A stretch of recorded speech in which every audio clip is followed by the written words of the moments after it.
So I want to talk to you about my first contract at sea. I have been working at sea for about 3 contracts. My 4th contract is coming up and I'm so excited about my next ship.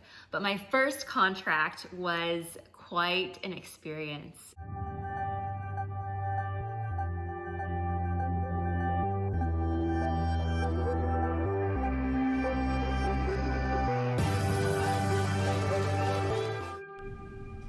People ask me all the time, how did I come across this kind of opportunity to be an acupuncturist at sea? And honestly, I kind of feel like I created this. All my life, I've traveled the world with my dad. He was in the military. I was in the Coast Guard. I always lived near the ocean my whole adult life. And I worked on private yachts. And traveling has just always been a part of me. I never could have seen myself not living the life of travel. Being in the ocean, surfing and diving and just snorkeling is just my life. And now that I can actually travel the world, see the world, and contribute to humanity in a society that, is affluent and that also be in cultures that are developing, it's like the best of both worlds. I really get to live my life whole and live to tell the story to people around the world. It's the most incredible experience to be able to be a part of humanity and to leave a legacy like this.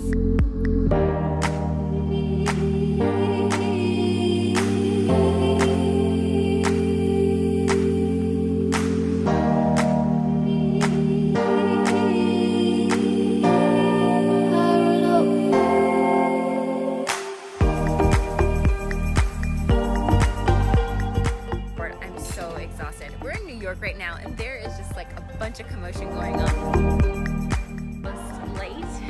Don't ever want to be late. Don't ever want to be late coming back to the ship. I was always the busiest person at sea in the spa. I think I was like the busiest person on the whole entire ship. On a sea day, I do 2 seminars, both in the mornings, just before noon or maybe just a little bit after noon. And I see guests every single hour on the hour. Sometimes I run 3 rooms, sometimes I run 2 rooms. And in my seminars, I'm talking to people about acupuncture. I'm talking to them about their health, about how acupuncture works, and how amazing this therapy can be when somebody is on a vacation. Because when you're on vacation, that's when the healing really begins. You're away from work, away from stressors, and you're really able to step into a very relaxed atmosphere, which is conducive to your healing process. So I was always busy talking to people, guests, and visiting with them. They were always coming into the spa, and many of the therapists that I worked with would oftentimes refer their guests to me because they've either had sciatica or back pain or seasickness. So I was always very, very busy. Today's my last day on board, and I've got an entire checklist of things that I need to do, as well as saying goodbye to everybody. And finding my way to the airport, I fly into Miami International at midnight, and I'm flying from Alaska. So it has been a very interesting contract. I've worked with probably the best manager in the entire fleet this contract. I am so used to living and working on a yacht and providing a service to just one family and 12 people and catering to them, every moment of the day. And when I moved on to cruise ships, it was like this was the only job that I had to do. So I had more flexibility, I had more time. I got to visit almost every port and go on many excursions. So that was always a plus.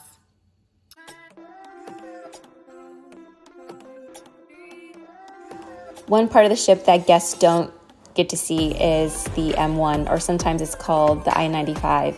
And it's the major artery that runs from the bow to the stern. It's where all of the crew get from one end of the ship to the other. And basically, probably the busiest part of the ship. There's about 1,300 crew on my first contract. I didn't get to meet all of them, but I did get to meet quite a few of them. You don't want to get a captain's mast. I never got a captain's mast. but it's the worst thing ever. That means that you've gotten into so much trouble that you have to go before a board and you have to explain yourself, and the captain decides whether you're going to stay or whether you're going to go. And that's all depending on the safety of the crew and the passengers and whether or not you take your job seriously. Crew are very important asset to the entire process of conducting a cruise. All right, everyone, welcome to our episode. Talk about the top 5 objections that we do. I already have it. What do you mean you have it? Oh my God, that's my good friend Danny. He was the Medi-Spa doctor on the ship, and he was so funny. We spent so much time together. We actually were attempting to make a video about the top 5 objections that we get in the spa and how we help guests make the best decision for their health. And even though I never uploaded that video to YouTube, because Danny was like, no, don't do it. I somehow found that portion of the video and was able to fit it into this one. Oh my God. I can't believe I have. Yeah! That's like an inside thought. Like, why did you want to spend? Like, what do you thought was going to come? Seriously? What? Okay, I don't actually look like that when I say it seriously. It would be a great idea to make friends with the excursions desk. Excursions are always in need of help, and so whenever they're going on trips, it's always great for crew to represent the company and to meet with guests and to go on these excursions and explore the area. There's something special about St. Martin. Docking there brings me back to the days when I was a yachty and I used to work on all of the big yachts as a deckhand and working my way up to chief stew status. It's super like serendipitous for me to be working on a cruise ship as an acupuncturist, kicking it back, going on excursions with guests, and seeing St. Martin from this view versus being on a yacht and working my butt off, scrubbing toilets and provisioning for guests and island hopping with all the hoity-toities. It's a great way to just release stress and just to get out in nature, because all of the excursions are about getting out in nature. Well, for the most part. You want to be nice to everybody. Everybody is there to help each other out. We are all away from our families for a very long time. And so everybody goes through ups and downs emotionally. A lot of people that I've worked with have lost family members while they were on contract and they weren't able to go home. And I feel like I've been voted off the ship. I feel like it's kind of like a reality show. That's actually what happened. Does that mean I lost? You don't want to be too nice either, because if you're too nice, then of course people take advantage of you and they take advantage of your niceness, and you don't want that. So you want to just, be able to stay your ground and just know your boundaries and make sure that you put it out there, like what is okay and what is not okay. And that goes for many different things. The way that people talk to you, the way that people approach you, doing things that make you feel uncomfortable. You want to make sure that those things are clear when you are meeting people and working on the ship. Everybody knows everybody. There are no secrets. I swear, life on a ship is worse than below deck sometimes.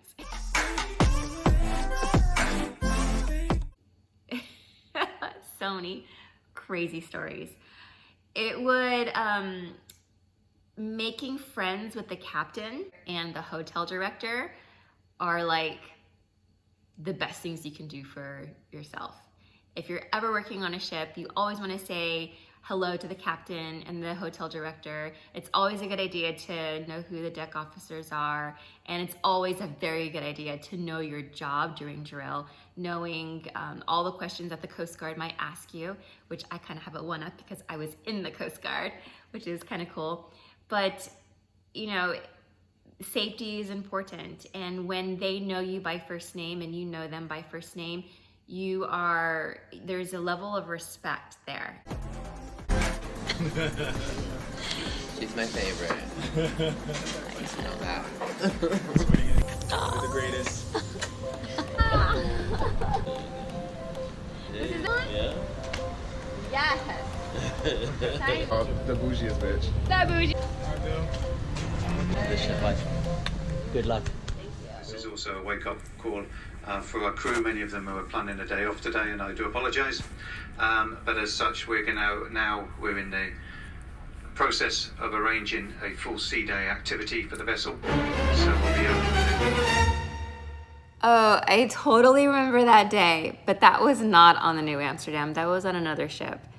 But those kind of things do happen, especially when we're in the Caribbean and the seas are not great and we can't anchor at Half Moon Cay. The worst. But when we were in Europe, that happened quite a bit too. Oh my gosh. That means I have to actually get out of bed and go back to work.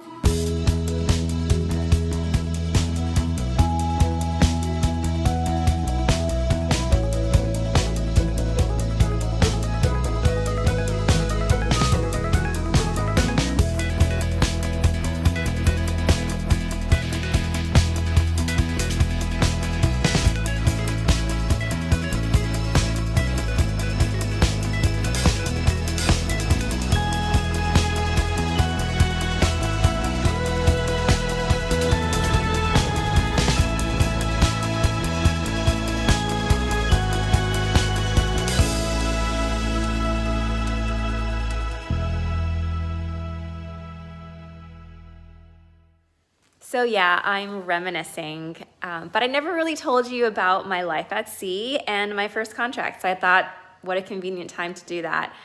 Do I miss it? Yeah, I miss it. And I kind of wish this whole COVID thing would hurry up and be over so we can get back to having fun. I love showing people a good time, and I just miss all of my shipmates. So if you're thinking about wanting to live and work at sea, give it a try. If you're an acupuncturist, it's always a great way to start your career coming out of medical school, and you just would be amazed at the amount of people who would just get such great results. It really takes your confidence in medicine up like 1,000 notches. So that's my life.